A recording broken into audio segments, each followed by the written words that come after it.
Hello and welcome back to another episode of Critical Reactions with your host Bryan. We're going to continue on with this week's theme, exploring LGBTQ+ artists in celebration of Pride Month. Today we're going to be looking at a band called Lacrimorta. The song we're looking at is Prayer to the Locked Tomb, which comes from the album One Flesh, One End, which came out this year, actually, May 12, 2025. Cool. I really like the album art there. Has a very early Disney vibe to it. Let's dive into this. See what Lacrimorta is bringing to the table today. I pray the tomb is shut forever. I pray the rock is never rolled away.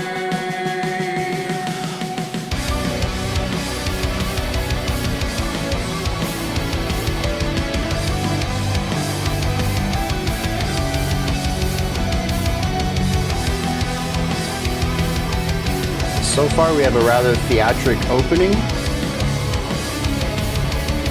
Trying to place the genre for this riff style. I pray that which was buried remains buried in perpetual rest, with closed eye and still brain. I pray it sleeps. I pray for the needs of the emperor,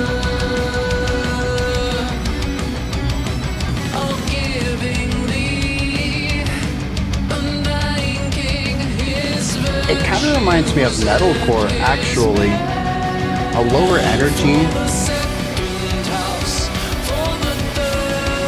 Is Gothic metalcore a thing? The sixth, the seventh, and eighth. I pray for the ninth house. I pray for it to be fruitful. I pray for the soldiers in their depths, far from home and all. Yeah, nice groove right here. Those parts of the empire that live in unrest and disquiet, let it be so. Let it be so. Let it be so.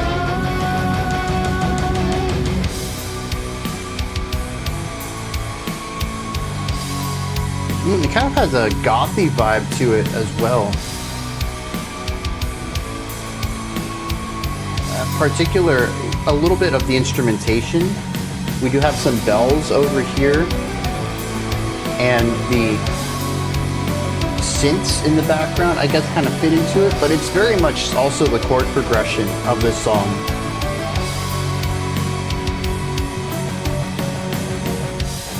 I pray the tomb is shut forever.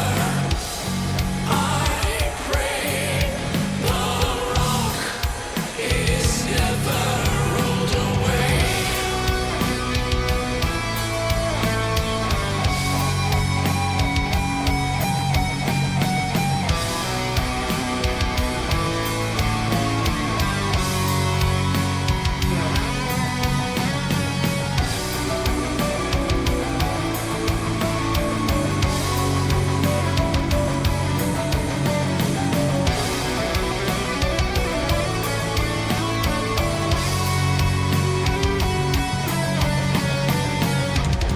I pray the tomb is shut forever. Interesting drum work here. Some, yeah, wild phrasing. For the needs of the emperor,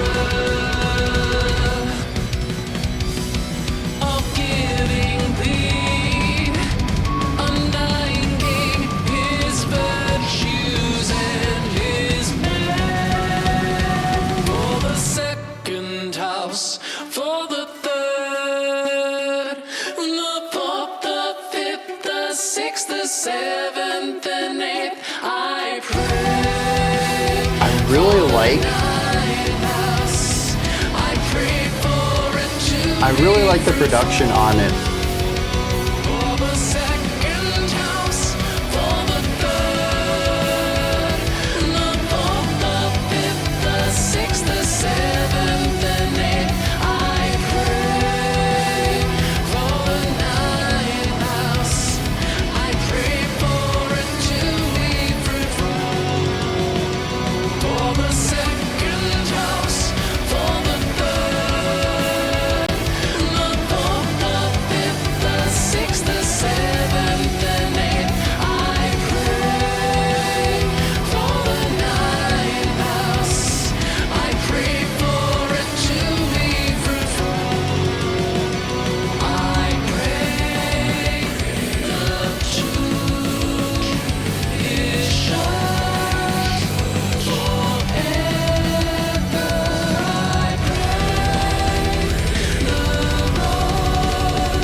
Yeah, this is very neat.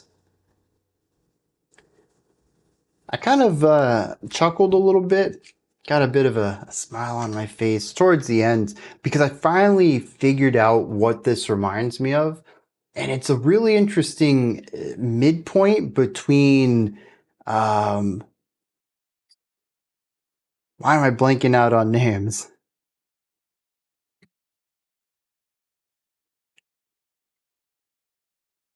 All right, so I had to go look this up. It is After Forever, particularly the Invisible Circles album, which I feel like there's some strong symphonic metal sections in here.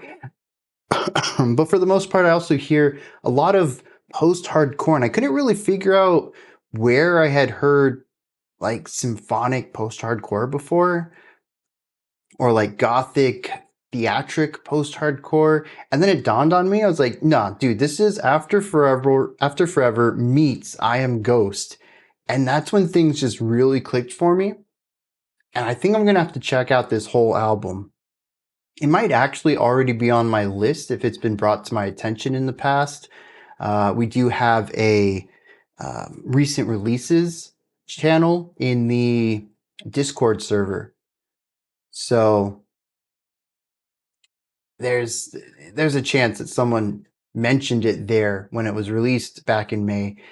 And maybe I heard that, put it in my list already. But if not, I'm going to be adding this to my listen list for this year because I'm kind of sold on this track. I do have some qualms with it, and I want to go over that way later. I want to touch on the positive stuff first, but I really enjoy what they have going on here, and it just reminds me a lot of stuff I listened to in the past, but like combined together in neat ways. So I'm on board for that. Now, I will say right from the start, I don't get the structure of this. And that's for two things. One, there is a very homogenized feeling to this song. There is the guitar solo, which I think stands out a little bit as a distinct moment for me.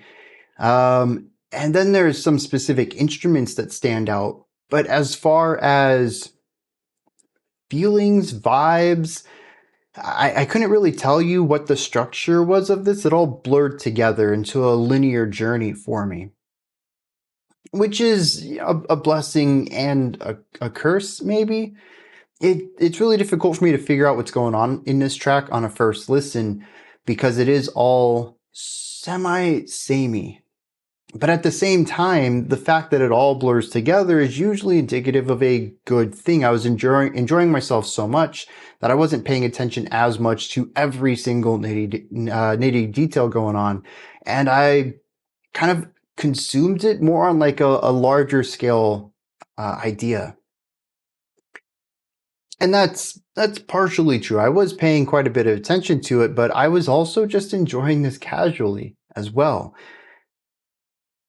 But I will say that the overall vibe on this works. It's kind of symphonic. We do have some synths that kind of take over a string-esque idea on the outskirts of the track, primarily in the background of the track to provide a texture to the song, but it's all done in such a dreary Gothic manner.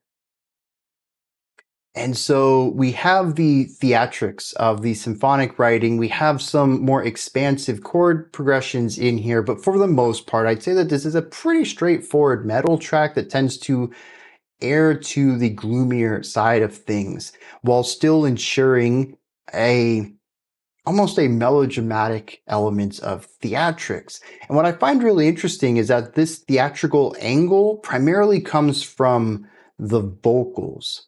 And this was actually what I touched on a little bit in the reaction when I said that I really liked the production of this. I didn't get to go into it at the time, but the vocals are heavily produced, not in a way to obscure any problems or bad recordings or anything like that, not to cover up a lack of skill, but simply to create something that feels larger than. Something that feels epic and grand in scope. It isn't just the vocals that have this element of production on it, but being that they are one of the most front and center instruments, they do show up in a majority of sections throughout this song. And we do end up hearing quite a bit of lyrics for a 6-minute track. I think having the production put on them to feel grander in scope is not a mistake. And it is the one part that I think really allows the song to veer into that direction of, epic theatricality. I don't think that's a word, but we're going to make it up today. Theatricality. And I think it actually elevates a lot of the music in this track. When I paid attention to what the guitars were doing, what the drums, the bass, even some of the synth work was doing on the outskirts of the song, it's kind of not a lot. We do have a couple of riffs in here, some of them more catchy than others. We do have a lot of chord progression going on in this track, a lot of harmonic information or texture work too, little flourishy ornamental things in order to add a little bit of spice to an atmosphere. But the chords are really what's presenting the gloomy Gothic aspect to this track. We have a little bit of that side of like Gothic metal merged with a little bit of the heavy metal stuff that you would hear in symphonic metal with a dash of classical in there. And that's pretty much what all of this comes to a head to. I'm still really curious where I hear this post-hardcore element in it. Part of me thinks it's the drum work going on, but I've got to listen to it again and maybe see if there's any chord progressions in particular that stand out to me that kind of push me in this post-hardcore direction, and see if I can't find those same chord progressions in a post-hardcore song. Probably I Am Ghost, since I think that's the closest post-hardcore analog or analogy band to this. But it's a lot of chordal work to give it this metallic feeling, while the textures and everything add to a grander scope of things without actually changing much about that feeling of gloomy metal. And so, like I was saying, the vocals, given that everything else is very functional, they do the job that they're assigned. It's the vocals' job to create this scale. And they do so with all of the lyrics. I'm going to assume that this is a lyric-heavy song, given how often the vocals are present. I'm going to assume that the tale being told there is probably a bit larger in scope, but also with the production put on the vocals and the rest of the instrumentation to a smaller degree, that gives it this larger than feeling. Now, I could not finish this video without bringing up the multiple vocalists on this. And I'm a huge fan of it. I think the two vocalists work really well together. And, now that I'm thinking about it, this might have also been something that pushed me more towards I Am Ghost as well, since they have two vocalists who kind of sound like this often enough. Especially when they're harmonizing with each other. And it might be more of that texture of their voices together than anything else that reminds me of that band's. maybe it's not a harmonic element at all. But regardless, I love the fact that there's two vocalists on this. I love the fact that they take turns, they alternate in places. We don't really have too much call and response per se. We don't have any Hocket or anything more complex like that, but we do have the harmonies, especially towards the end of the song as we begin to see more and more of those.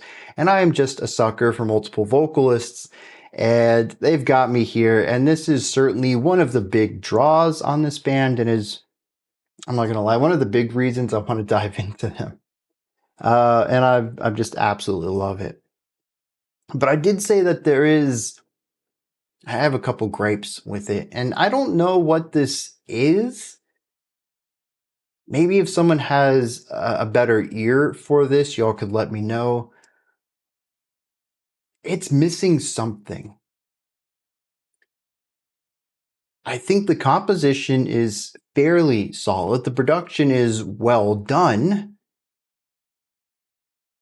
but it's just missing that hook, that thing that would really pull you in.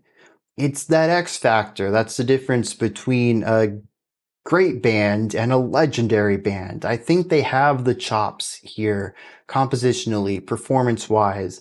Their production's not raw either. Their engineer's doing a great job, but it's just, I don't know, maybe it's the Gothic side of things that's pulling down the weight too much. It lacks energy, it lacks bite, it lacks excitement. I can hear in the vocals that they're being projected. There's delivery, there's energy there, but it doesn't translate to my ears.